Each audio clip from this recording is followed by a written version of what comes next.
आज हम रामायण से जुड़ी एक ऐसी घटना पर प्रकाश डालने वाले हैं जो घटना प्रभु श्री राम के वनवास से संबंधित है। अधिकतर लोग श्री राम के वनवास के पीछे कैकई को ही दोषी मानते हैं, लेकिन हम आपको यहाँ बता दें कि राम जी का वनवास उनके जन्म के पहले ही दशरथ को मिले एक श्राप के कारण उनके भाग्य से पहले से लिखा गया था। तो राजा दशरथ के हाथों अनजाने में श्रवण कुमार की मृत्यु हो गई थी, जिस वजह से राजा दशरथ को पुत्र वियोग का श्राप मिला था। तो चलिए आज हम आपको इसी विषय में पूरा वृतांत सुनाने जा रहे हैं। श्रवण कुमार की माता पिता भक्ति के बारे में कौन नहीं जानता। श्रवण कुमार की माता पिता भक्ति से जुड़ी एक ऐसी घटना भी है जो कि हमें अक्सर किस्से कहानियों में सुनने को मिलती रहती है, जो कि कुछ इस प्रकार है। एक बार श्रवण कुमार के माता पिता ने इच्छा जताई कि वे तीर्थ धाम की यात्रा करना चाहते हैं। तब श्रवण कुमार बांस की दो बड़ी बड़ी टोकरियां लेकर आते हैं और उन्हें बीच में से एक मजबूत लकड़ी से बांध देते हैं।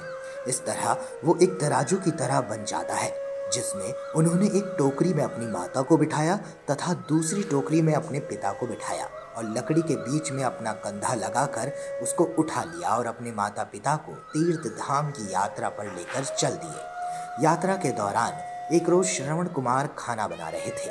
तब उनके माता पिता ने उनसे कहा कि उन्हें प्यास लगी है।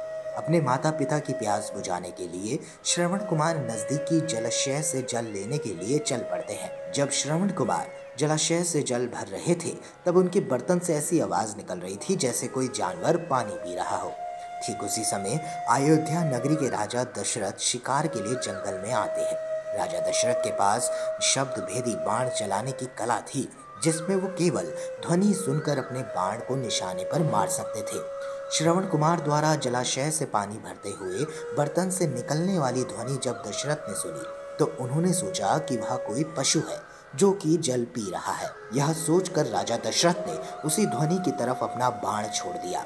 जब वह बाण श्रवण कुमार के शरीर पर लगा तो उन्होंने जोर से चिल्लाया। श्रवण कुमार की चिल्लाने की आवाज सुनकर राजा दशरथ को आभास हुआ कि उन्होंने किसी मनुष्य पर बाण चला दिया है। अपने घोड़े से उतरकर राजा दशरथ तुरंत उस जगह पर पहुंचते हैं जहां पर श्रवण घायल अवस्था में पड़े हुए थे। राजा दशरथ को अपने किए पर ग्लानि महसूस होती है और वो मन ही मन बहुत दुखी होते हैं और श्रवण कुमार से क्षमा मांगने लगते हैं। तब श्रवण कुमार आत्मीयता देखता है कि वे मृत्यु के करीब होते हुए भी राजा दशरथ को ही धीरज बांधते हुए नजर आते हैं और कहते हैं, हे राजन, आप दुखी ना हो, शायद से यही मेरा भाग्य था। मैं मेरे माता पिता के लिए जल लेने यहाँ आया था। अब मेरे प्राण छूटने को हैं और मैं अपने प्यासे माता पिता को आखिरी बार पानी पिलाने में भी असमर्थ हूँ। राजन, मेरा केवल इतना काम कर दीजिए। मेरे माता पिता अंधे हैं तथा वह नजदीकी कुटिया में मेरी प्रतीक्षा कर रहे होंगे। आप यह जल ले जाइए और उनको पिला दीजिएगा। ये कहकर श्रवण अपने प्राण त्याग देते हैं। फिर अपना मुख शर्म से नीचा करके राजा दशरथ श्रवण कुमार से वह जल का पात्र लेकर उसके माता पिता के पास पहुंचते हैं।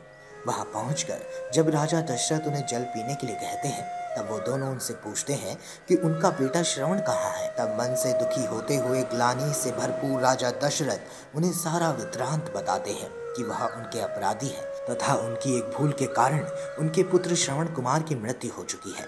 अपने एक लौते पुत्र की मृत्यु की खबर सुनकर दोनों माता पिता बुरी तरह से रोने लगते हैं और रोते रोते श्रवण कुमार की माता भी अपना प्राण त्याग देती है। तब श्रवण के पिता ने राजा दशरथ से कहा, हे राजन, तुम्हारे एक भूल के कारण मेरे पूरे परिवार का विनाश हो गया। पहले मेरा पुत्र मारा गया और अब मेरी पत्नी ने भी प्राण त्याग दिए हैं और मैं भी अब अपने प्राण त्यागने जा रहा हूँ। इसलिए तुझे मैं श्राप देता हूँ कि जिस तरह आज मैंने अपने पुत्र के वियोग में अपने प्राण त्यागे, उसी तरह तू भी भविष्य में एक दिन अपने पुत्र के वियोग में प्राण त्याग देगा। इस तरह राजा दशरथ को यह श्राप देते हुए श्रवण के पिता ने भी अपने प्राण त्याग दिए।